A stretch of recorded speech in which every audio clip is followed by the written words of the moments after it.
This is the Rookie Big Board. I'm Matt Hicks, the FF Educator. We are coming off of a chaotic NFL draft.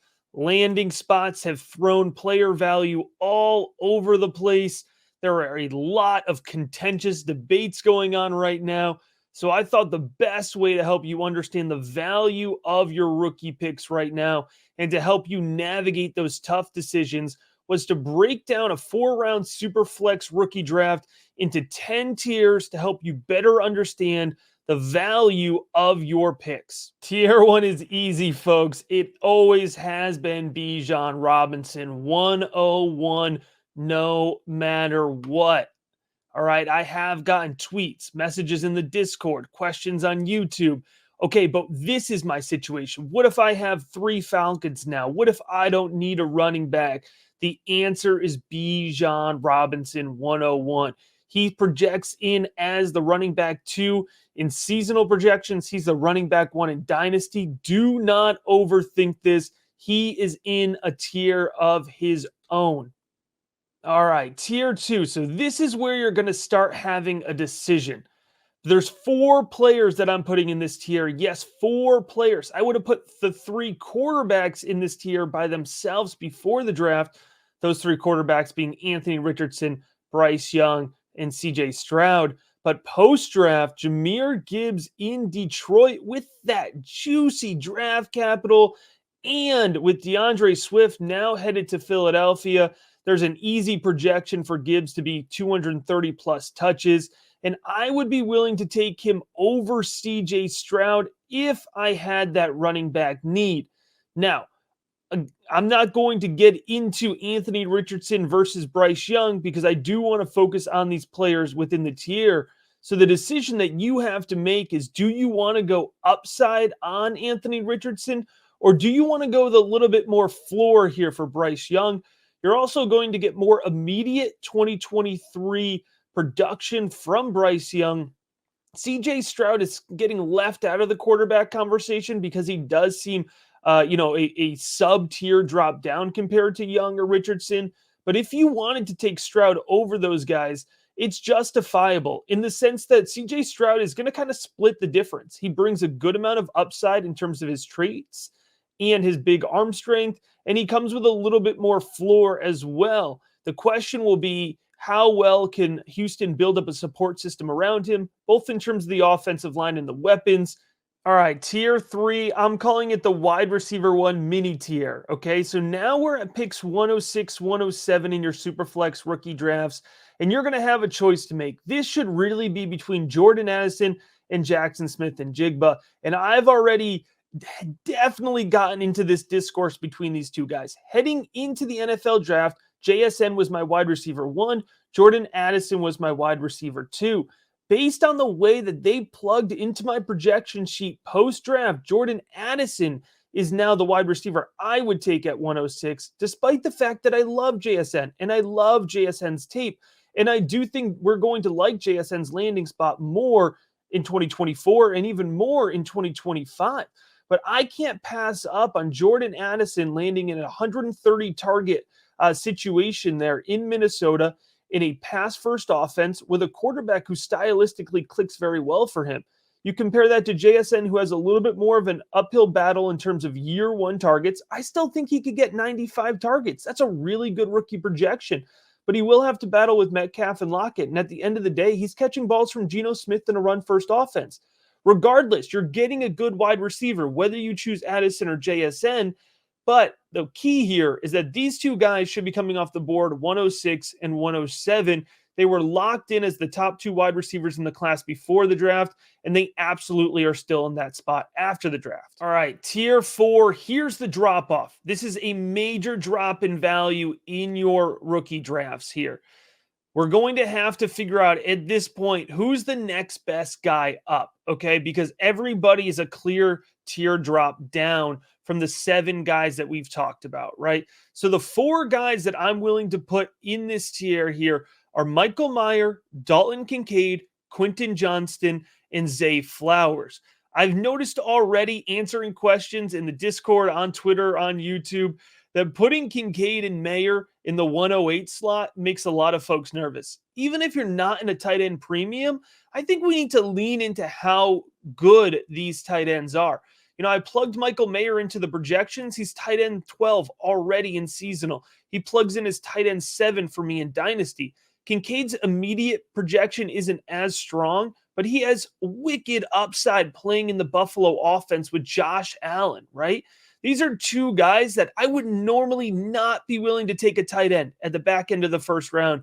But in this year's class, you're not going to get two good rookie tight end options like this again for a while.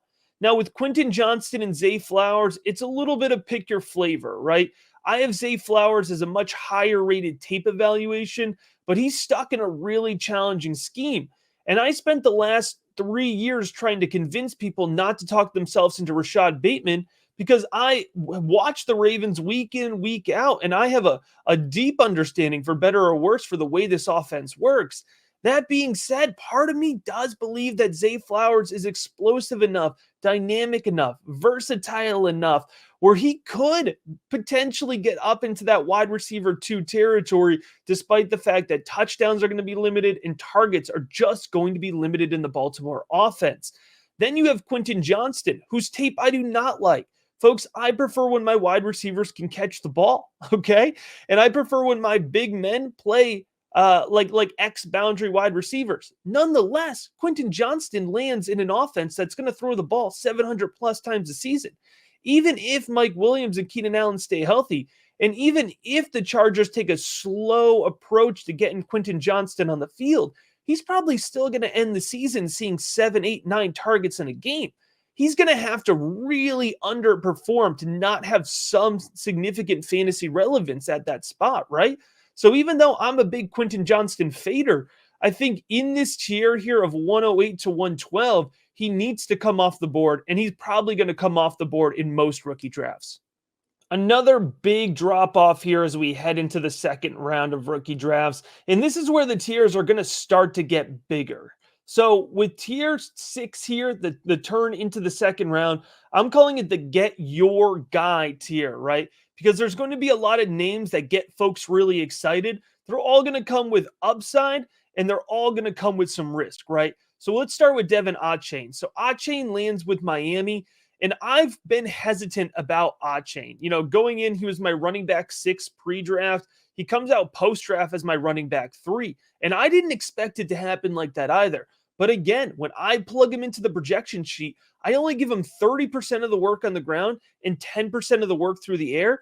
And that's enough for him to pop as a low to mid-end running back 2 a running back 2-3 border guy, right? So that's running back, 22 to 26 type range. He's falling in that in my projections. So I can't pass up that type of production into the early second round, even if it might not be consistent production. Now, Jonathan Mingo is going to be a popular name going at this spot, and I've gotten a lot of questions about this already. If you want to take Jonathan Mingo in the early second round, I don't blame you for it. He got high draft capital, and the Carolina wide receiver room is pretty wide open. And I like Mingo's tape. I think I'm still processing through the fact that he went just this high, though. I thought he maybe could have snuck into early day 3 territory. I wasn't sure that his film was polished enough for him to step in and be an immediate X boundary type wide receiver. So if you are taking Jonathan Mingo, I just think you have to be willing to not pivot after his first season. It might take a little bit of time for him to catch up in that way. Rashee Rice heads to Kansas City, and you know the rule, right? Sky Moore, Clyde Edwards-Helaire. If a rookie gets drafted to Kansas City, we are in on the hype, folks. That is just the rule. Now, Rashee Rice is a little bit different than the type of wide receiver they traditionally draft. He plays well along the boundary, and he does have the ability to go up and get the ball. So those things are excited. I will be in on Rashee Rice at the right price. You're going to have to decide whether he's going to be a priority for you at the top of the second. Will Levis will not be a priority for me at the top of the second. And quite frankly, in the rookie big board formula, he's still 25th overall, which means I'm going to have zero exposure to Will Levis. And I'm actually perfectly fine with that. Now, if you want to go in on Will Levis in a Superflex league, 202, 203, 204. I do think it's justified. Okay. I can fade a player while still recognizing why you would make that decision.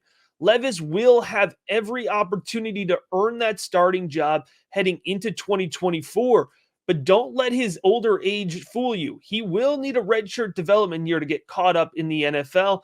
And it's not going to be an automatic transition from Ryan Tannehill, at some point in the 2023 season. Kendre Miller is a really interesting one. He had a lot of hype going into the draft. I wasn't quite as high on him, but he does land in a pretty unique landing spot here.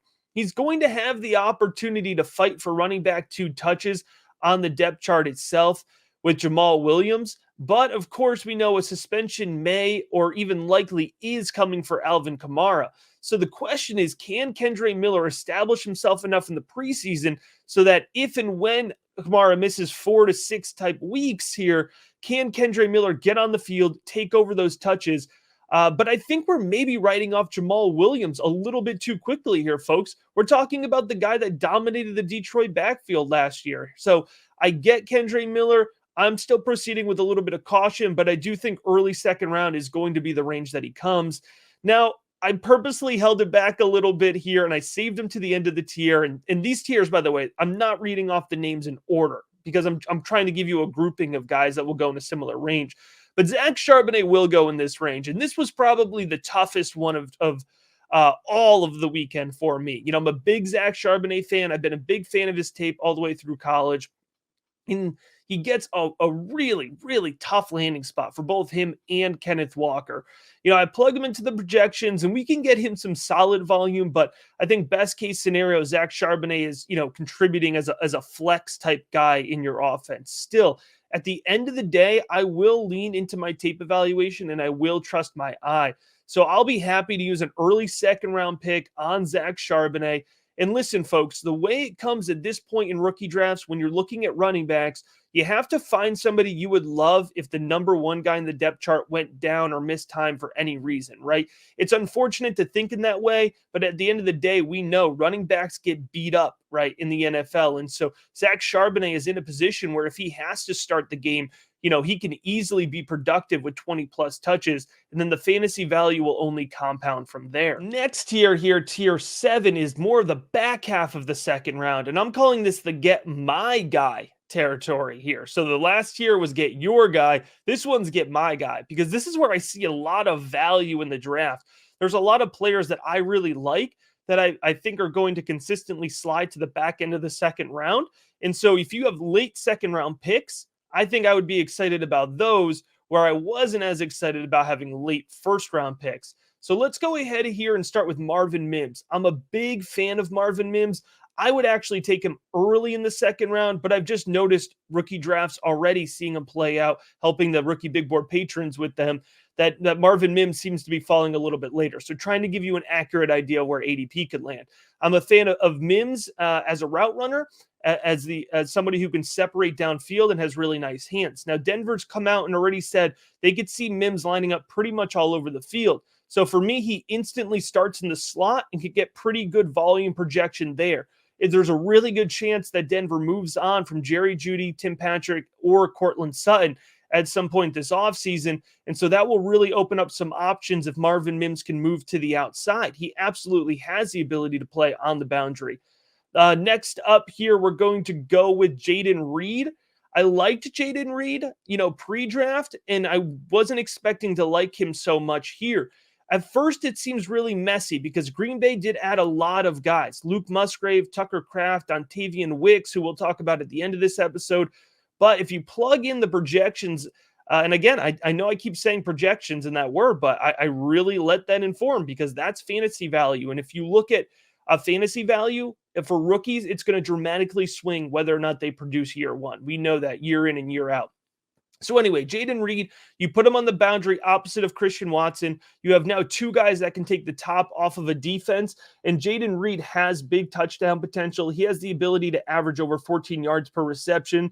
So the question is going to be, can Jordan Love get him the ball enough? I think Love will trust him pretty quickly and will want to target him a lot early on in the season. So he could be somebody who spikes up in value pretty quickly here to start things off. Sam Laporta out of Detroit here. Laporta ends up capturing really fantastic draft capital. And how many times did we have to hear the name Brock Wright last year, right? Just an absolute a waste of fantasy points. Well, those are now going to go to an athletic tight end, somebody who has the ability to hold 70 targets in a Detroit offense that past Amon-Ra St. Brown really doesn't have that many pass catching options, right? So it's going to be Amon-Ra St. Brown, it's going to be Gibbs, and then it's going to be Sam Laporta until Jamison Williams comes back from suspension. So Laporta is absolutely somebody that, even in a non-tight end premium, I think should be a priority in the mid to late second round of your drafts. Now, I was patient, folks. I held out here. I know some people don't want to take him until the third round, but I don't think we can just bypass Jalen Hyatt. And yes, call it take lock, call it what you want. He was my wide receiver 3 going in. And that tier of wide receivers got so messy that he's holding up in terms of my value projection where Quentin Johnston and Zay Flowers are. Now, I'm not saying I expect his ADP to be there, but I do expect him to be a value in the late second round of your rookie drafts. And here's why.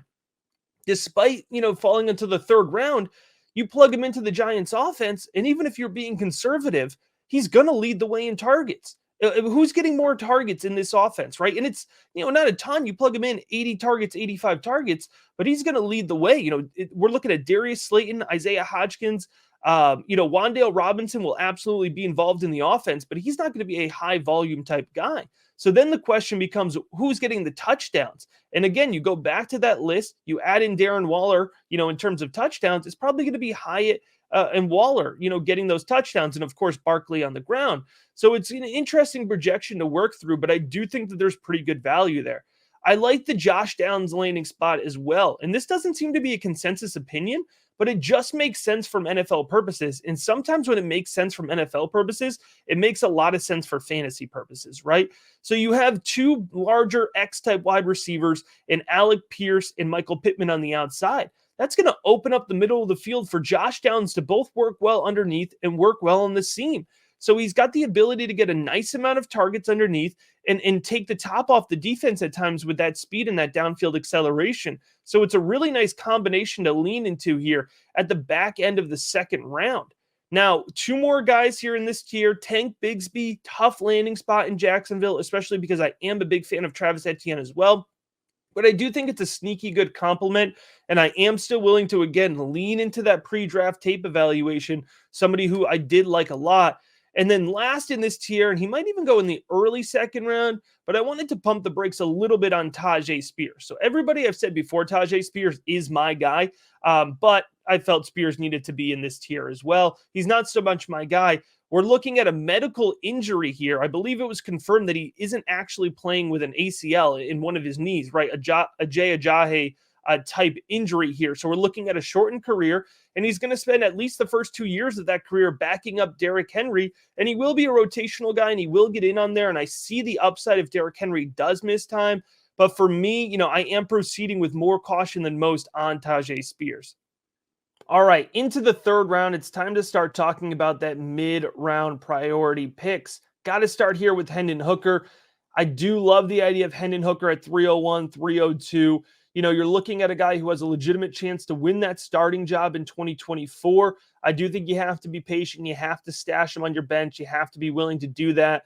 I want to clarify here that I believe that Hendon Hooker's draft capital was based on medicals. If he was healthy, I do think he would have gone before Will Levis. I do think he would have been a first-round pick. And I know, that was kind of general consensus going in, was that he was going to be a first-round pick. So you're not looking at somebody that needs a ton of development in the NFL. He just needs to get healthy. And when he is healthy, he definitely has a shot to take Jared Goff's job next year. And that's worth a third-round pick. I'm a fan of Roschon Johnson. The landing spot with Chicago is a little messy with Khalil Herbert and Deonta Foreman, but I do think Roschon Johnson is so pro-ready, and he will be such a good pass protector that he's going to be on the field. That'll lead to touches on the ground and through the air, because I do think he has an underrated skill set in terms of his pass catching ability. I saved Luke Musgrave to this tier just because that Packers room has gotten really messy. Okay, and I get a little nervous when teams draft in the way that Green Bay did, and I appreciate it from an NFL standpoint. I think they looked at the draft and they said, how many athletic weapons can we get in here, right? To just give Jordan Love as many chances to click with somebody as possible. but it seems to me just as likely that Jordan Love could click with Tucker Kraft as he could with Luke Musgrave, right? So that's why I'm having him slide here to the third round. And I do think that nervousness is generally going to be shared to the point where, investing a second round pick just it feels a little risky. I'm a big fan of Cedric Tillman. Again, did not get the draft capital I would have wanted, but I think he's a good fit in Cleveland. Deshaun Watson has the ability to support three different fantasy relevant players. And I'm not coming out here and saying Cedric Tillman's going to be a wide receiver one, but I think he's going to be a good, flex option, wide receiver 3-4 on your roster. And those guys, remember, are tremendously valuable when we get to week 10 of the season and your roster is absolutely decimated with injuries. And another guy that could have a similar level of production with more upside is Tank Dell landing in Houston. I'm normally not somebody that's going to get excited about smaller type wide receivers, but I want to emphasize here, and I know I've said this before, but I don't think he's Calvin Austin. I don't think he's Tutu Atwell. I think he's a much better route runner, and I think he wins it with more than just his speed, despite the fact that he is very fast. So Tank Dell is absolutely somebody who I would consider as well in this early third round, mid-round priority tier. All right, two more tiers to get through here. This one I'm calling it the Get Your Guy Round 2 tier because there's a lot of different guys that you could go for here with fun upside, and it's going to be a little bit of a dealer's choice here. What's your flavor? Who do you like? I like Chase Brown. Nice tape evaluation pre-draft. I think he had 3 down back potential. And now he lands in Cincinnati where he can plug in right away as the running back too. And we've heard all offseason that Cincinnati could be looking to move on from Joe Mixon's contract. So if they do move on from Mixon, all of a sudden Chase Brown could be a 5th round pick, toting the rock 200 plus times a season. I would say that's worth a mid 3rd round risk. Michael Wilson went to Arizona at the back end of day 2. This is a sneaky good upside play. He's super athletic. He has good hands. He had a run of injuries in college, and he played in a boring Stanford offense that really kind of limited what we were able to see from him. But when you do get tape on Michael Wilson, you see somebody with a lot of upside. And Arizona, despite the quarterback situation there this year, is going to have volume to spread around. I do still expect DeAndre Hopkins going to move on, but even if he doesn't, Wilson can see 60, 65 targets as a rookie. So if he can get that athleticism clicking, then we're good to go. The aforementioned Tucker Kraft is in this situation. Similar build to Luke Musgrave. So it's going to be interesting to see how that room plays out. Whenever you have two guys who are, kind of in a similar situation, you always want to go for the guy that has a lower ADP. And I do think that will be Tucker Kraft because he was drafted a little bit later. My guy, Puka Nacua, I had to wait a little bit, but we did get round 5 draft capital, which falls into day 3 early draft capital bucket as opposed to day 3 late or, UDFA. And so I'd say at the back end of the 3rd round, you're totally justified in leaning into my Puka Nacua hysteria. He wins on the ground. He wins through the air. And folks, if we had to get him anywhere, right? Don't we want to get him in Sean McVay's creative offense, right? Right? I don't know. Maybe I'm talking myself into it here. Maybe it's take log, but man, I'm going to probably have a ton of Puka Nacua on my rosters. This one bummed out a lot of folks. I know Israel Abanikanda goes to the New York Jets. Limited upside here. I always had Izzy as more of a day 3 type guy, but this definitely was a tough landing spot. He will still get drafted, I'm sure, late 3rd round, early 4th round, just based on the Izzy hype that is out there. Here's another one that I didn't really love as much pre-draft, but definitely falls into late 3rd round territory for me post-draft because of the opportunity in the New Orleans Saints offense. But A.T. Perry, I think, actually complements very well Chris Olave on one side. And the Saints didn't invest really in any other pass catchers in this class. So it tells you that not only are they cool with Chris Olave, but they're cool with, taking a late round shot on A.T. Perry. So there's definitely opportunity there. And this one definitely hurts, but, Darnell Washington slid because of the medicals. I actually probably would have been fine boosting him up a tier, even with that draft capital. But the problem is now in Pittsburgh, he's got to split with Pat Freiermuth. And I like Freiermuth. And I know the Steelers like Freiermuth. So it almost makes me wonder if they really are going to lean more into Darnell Washington's blocking skill set and just kind of give them some red zone targets, which could yield some fantasy relevancy. So it's enough where I'm still kind of willing to lean into it there at the 3-4 turn, but it's not a clean spot by any means. All right, last tier here, I'm going to run through, 12 guys that could go in round 4. Honestly, I could probably give you 24 guys that could go in round 4, so I'm calling it my fourth round favorites. These are the guys that are, the ones I would take and that I think other people would take as well. Got to start here with Charlie Jones in Cincinnati. I'm a big fan of Charlie Jones. No immediate place for him in the depth chart, but he has a very Tyler Boyd style. We've heard a lot of rumors that Cincinnati is going to be looking to move on from one of their wide receivers. They've doubled down very publicly on keeping T. Higgins. So can Charlie Jones just plug in for Tyler Boyd? Absolutely possible. Eric Gray to the New York Giants. I love this, not just because I'm an Eric Gray fan and a New York Giants fan, but because when we're drafting running backs in the fourth round, again, we're looking for guys who are going to be able to take over a workload if somebody misses time in front of them. And the New York Giants depth chart past Saquon Barkley is really, really shallow. So Eric Gray can be the number 2 right away. He's going to be virtually worthless if Saquon Barkley's on the field. But remember, Barkley's also playing on the franchise tag this year. So there's a lot of factors that could lead to some fantasy relevancy for Eric Gray. Zach Evans, big fall from grace from the former 5-star. Listen, I'm going to own it. I like Zach Evans' tape. He was my running back 5 going into pre-draft. And obviously, we got to adjust those ranks. But if we can get that talent in the fourth round, why not go ahead and take a shot on him? He's going to compete with somebody who I really liked last year in the fourth round, which is Kyren Williams. And Kyren Williams did get some run behind Cam Akers last year. So it'll be interesting to see how that running back room plays out. But, worth a late fourth round flyer there on Zach Evans.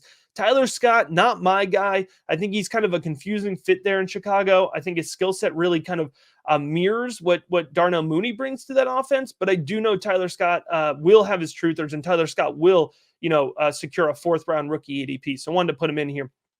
Sean Tucker, breaking the hearts of many. The good thing about Sean Tucker being a UDFA is that it was medicals related, right? I don't think it was talent related. There's some other guys that kind of broke our heart last year, right? So Justin Ross, remember, it was a UDFA. That was both medical and tape. And that was really a 2-part process. This, from everything I understand, was really just medicals on Sean Tucker.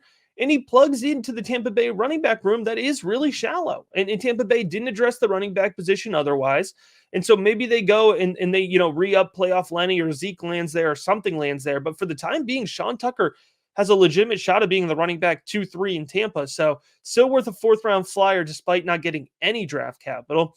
Next up is Kayshon Boutte. Listen, you're betting on traits, you're betting on athleticism. I'm not betting on his traits and athleticism because I don't love the fit in New England either. However, somebody in your league will draft Kayshon Boutte in the fourth round. I am betting on Parker Washington. I like him a lot. There were rumors that Parker Washington could kind of be in a Antonio Gibson quasi running back wide receiver role in the NFL. They did call his name as a wide receiver.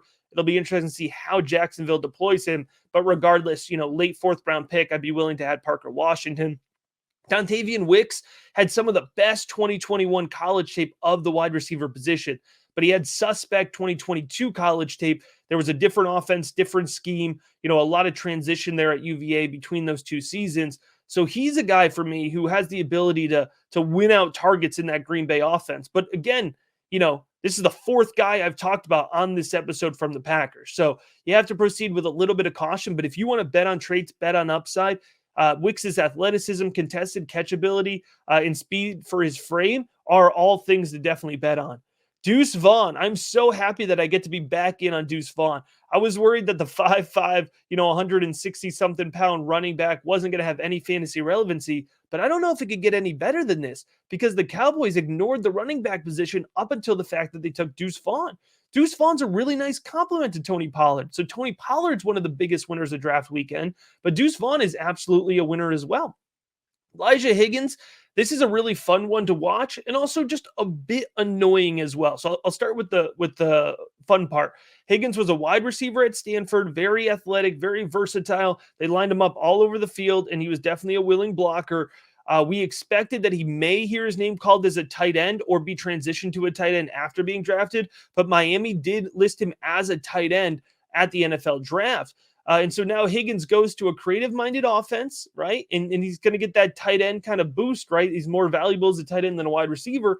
But Miami just moved on from an athletic tight end that they didn't use in Mike Gesicki. So a little confusing there. But again, a mid to late fourth round pick, why not go ahead and go for it there? Trey Palmer lands in Tampa Bay. Trey Palmer is a really crisp route runner. I think he's an immediate plug into the slot. And when you have a guy who can immediately plug into the slot with two guys on the boundary pulling the defense a little bit, right? That's going to be an interesting situation. I talked in depth about Josh Downs. So, Trey Palmer is the discount version of Josh Downs. Xavier Hutchins is the last one I'm going to go with.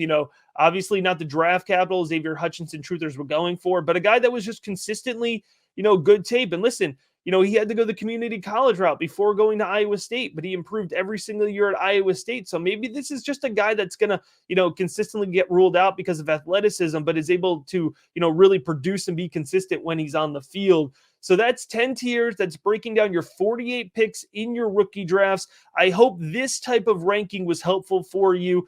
And I hope that if you're looking for more specific fantasy football rookie draft advice, you're going to head on over to patreon.com/rookiebigboard because you can get personalized advice in the Discord channel from me and from all the patrons. Everybody chips in and gives you advice as your rookie draft is unfolding. You can get access to the 100-page rookie guide that's out right now. And you can get access to the projections that I've been talking through that are so important for that rookie value. All of that available, folks. You can get in on it for as low as $3 a month. Patreon.com/rookiebigboard.